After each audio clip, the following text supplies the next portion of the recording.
What happens when a Lord of the Rings game rewrites history?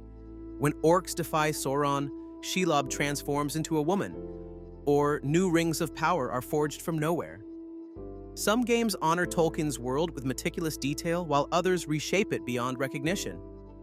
From Hollywood-inspired battles to painstakingly crafted worlds, these are the 10 most and least lore-accurate journeys through Middle-earth. At number 10, Middle-earth: Shadow of War, a game that boldly claims to be set in Tolkien's world but reshapes it beyond recognition. Shadow of War takes massive liberties with the lore. Monolith Productions introduces entirely new rings of power, something Tolkien never hinted at, and transforms Shelob, the monstrous spawn of Ungoliant, into a seductive, shape-shifting woman with prophetic insight.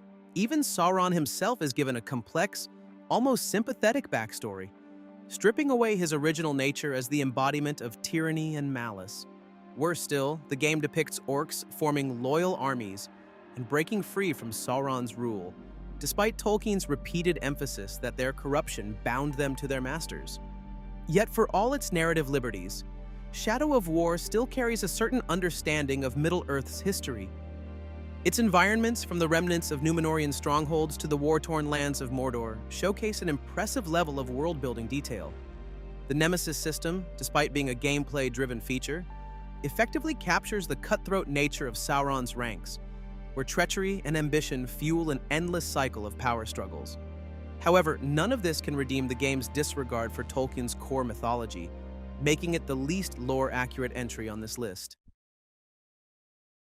At number 9, Middle-earth: Shadow of Mordor. Set between The Hobbit and The Lord of the Rings, Shadow of Mordor attempts to fill in the gaps of Middle-earth's history, but in doing so, it strays far from the source material. Monolith Productions tells the story of Talion, a ranger of Gondor who is resurrected by the wraith of Celebrimbor, the legendary elven smith who forged the Rings of Power. The premise alone contradicts Tolkien's work. Celebrimbor was never a vengeful spirit haunting Mordor, and the concept of a mortal bound to a wraith is foreign to the lore. While names and locations are familiar, the game's narrative choices create an alternate version of Middle-earth rather than an expansion of its history. Despite its departures, Shadow of Mordor does get some elements right. The orcs are portrayed as self-serving, treacherous creatures, constantly scheming and fighting among themselves, an aspect Tolkien described in The Lord of the Rings. The depiction of Mordor as a land still in transition, rather than a barren wasteland, aligns with its gradual transformation under Sauron's dominion. The game also respects Middle-earth's deep history, featuring ruins and artifacts from Númenor's past.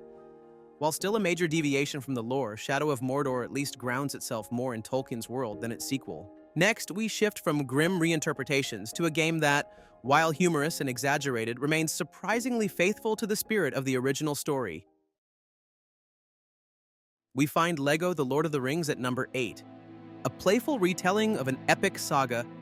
LEGO The Lord of the Rings brings humor and whimsy to Middle-earth. Developed by Traveler's Tales, the game follows the major plot points of Peter Jackson's films, but injects exaggerated character interactions, slapstick humor, and classic LEGO-style gags. While the core story remains intact, the tone is entirely different. Characters make ridiculous facial expressions, solemn moments are undercut by visual comedy, and even the most serious battles become playgrounds of destruction. Despite this, LEGO The Lord of the Rings remains surprisingly faithful to Tolkien's structure. It doesn't add non-canonical characters or events, and while it shortens dialogue and simplifies themes, it largely preserves the integrity of the narrative. For younger audiences, or those looking for a lighthearted way to experience the story, it serves as an entertaining, albeit exaggerated, adaptation. But for those seeking a strict adherence to Tolkien's vision, it falls more into the realm of parody than authenticity. Moving away from humor and into the realm of original storytelling, blending familiar history with an entirely new cast. We have The Lord of the Rings: The Third Age at number 7. A hidden fellowship walks in the shadows of the great. The Third Age, developed by EA Redwood Shores, follows an original party of warriors traveling across Middle-earth parallel to the events of The Lord of the Rings. The game respects major locations and battles, keeping its world and timeline aligned with Tolkien's, but its narrative fabricates a what-if scenario.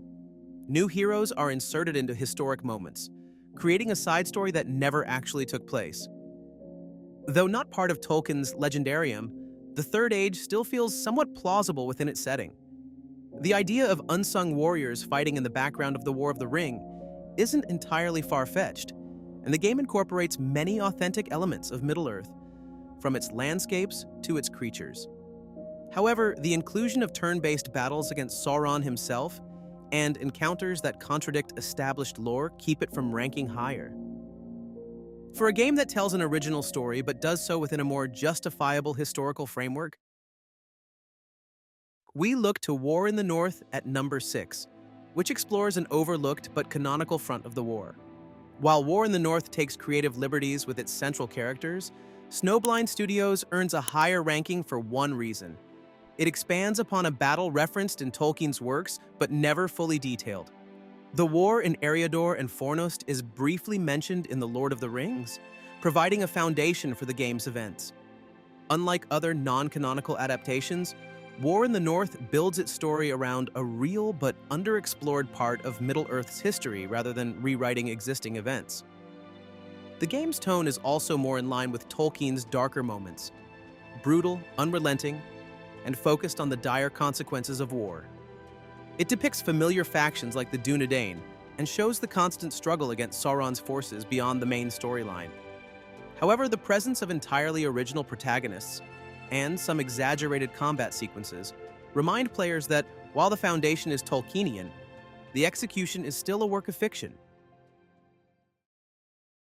Moving up the list, we encounter number 5, The Battle for Middle-earth. 2 takes us beyond individual heroes and into the grand strategy of war, where battles unfold on an epic scale. A game that brings Middle-earth's wars to life on a massive scale, The Battle for Middle-earth 2 is a real-time strategy game developed by EA Los Angeles. It allows players to command armies, control fortresses, and engage in legendary battles. While its depiction of locations, factions, and unit designs stays faithful to Tolkien's descriptions, the game inherently sacrifices narrative accuracy for strategic gameplay. The player's ability to rewrite history, changing the outcomes of battles, or making previously unallied factions fight, means the game is more of a sandbox than a direct adaptation. That being said, The Battle for Middle-earth 2 does well in capturing the feel of Tolkien's world. It includes lesser-known factions like the Goblins and expands upon the Elves and Dwarves in ways that, while not strictly canonical, fit within the established lore. The campaign mode follows an alternate version of events rather than Tolkien's exact timeline, but it never outright contradicts the books. It exists in a middle ground, lore-inspired rather than lore-accurate. Unlike a game where the story can be rewritten, The Two Towers at number 4 delivers a more cinematic experience, staying true to the plot, at least the plot of the films. The clash of swords, the fall of Helm's Deep, the shadow of Isengard, all are brought to life in The Two Towers, developed by Stormfront Studios and published by EA. This game faithfully adapts Peter Jackson's film trilogy, staying true to its structure, visuals, and action-packed sequences. However, because Jackson's films took creative liberties with Tolkien's text, the game inherits those same deviations. Aragorn's reluctance to become king, the absence of Tom Bombadil, and the restructuring of certain battles reflect Hollywood's interpretation, rather than the books themselves. Despite this, The Two Towers does an excellent job of immersing players in Middle-earth's greatest battles. The environments, character designs, and dialogue, largely pulled from the films, give it an authenticity that makes Middle-earth feel real and lived in. While not a direct adaptation of Tolkien's writing, it remains a strong representation of the world as seen through Jackson's lens. For a game that builds directly from The Two Towers and expands upon its cinematic vision, The Return of the King at number 3 pushes the scale of Middle-earth's war even further. Like its predecessor, The Return of the King is an EA-published action game based on Peter Jackson's films, making it accurate to the movies rather than the books. The films largely adhere to Tolkien's core narrative, but amplify battle sequences and dramatize character arcs, and the game follows that same approach. For fans of Jackson's trilogy, it provides an exhilarating experience, but for lore purists, it reflects a cinematic retelling rather than Tolkien's original vision. That said, The Return of the King excels at immersing players in the climactic moments of the War of the Ring. The massive battles of Pelennor Fields and the final stand at the Blackgate are brought to life with an intensity that captures the sheer scale of Middle-earth's war. While some characterizations, such as Aragorn's self-doubt, align more with Jackson's vision than Tolkien's, the game retains the themes of heroism, sacrifice, and the battle against overwhelming darkness. It remains one of the most visually and narratively engaging ways to experience The Lord of the Rings. For a game that abandons Hollywood's influence and instead focuses on adapting Tolkien's actual text, we look to The Fellowship of the Ring at number 2 on this list. Before Jackson's films redefined Middle-earth for modern audiences, The Fellowship of the Ring sought to bring Tolkien's original text to life.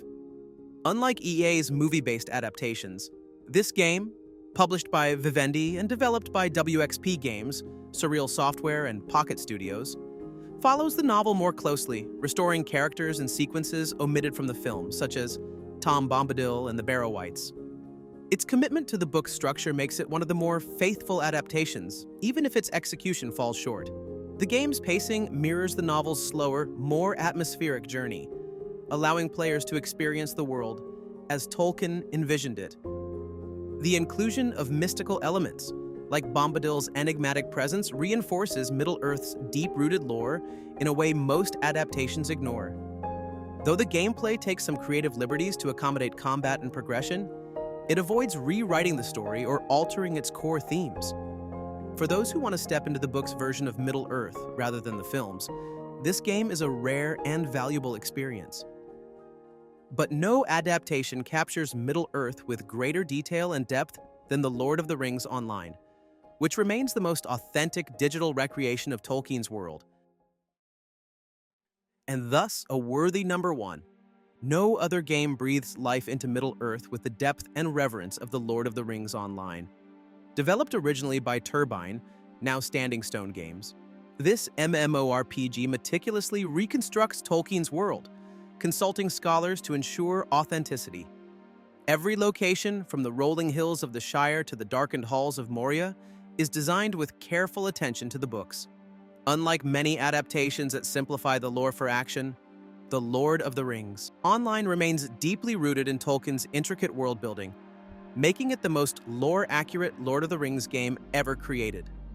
Beyond its vast world, the game captures Middle-earth's cultural depth, depicting everything from Rohirric traditions to the linguistic nuances of Elvish and Dwarvish speech. Players don't just fight in battles, they live in Tolkien's world, engaging in everyday pastimes like pipe smoking, storytelling, and trade. While some original content is necessary to expand gameplay, it always aligns with established lore rather than contradicting it. With ongoing expansions that explore lesser-known regions of Arda, The Lord of the Rings Online remains the definitive way to experience Middle-earth as Tolkien envisioned it. Middle-earth has been reimagined in gaming, with some titles honoring Tolkien's vision while others rewrite it entirely. Some stay true to the rich histories, cultures, and conflicts he created, while others take bold creative liberties. And the journey isn't over. This year, Tales of the Shire will explore the quiet joys of Hobbit life, proving Middle-earth is more than just war. Should Lord of the Rings games prioritize strict lore accuracy, or is there room for creative reimaginings? Let us know in the comments, and remember to subscribe for more unique Tolkien content.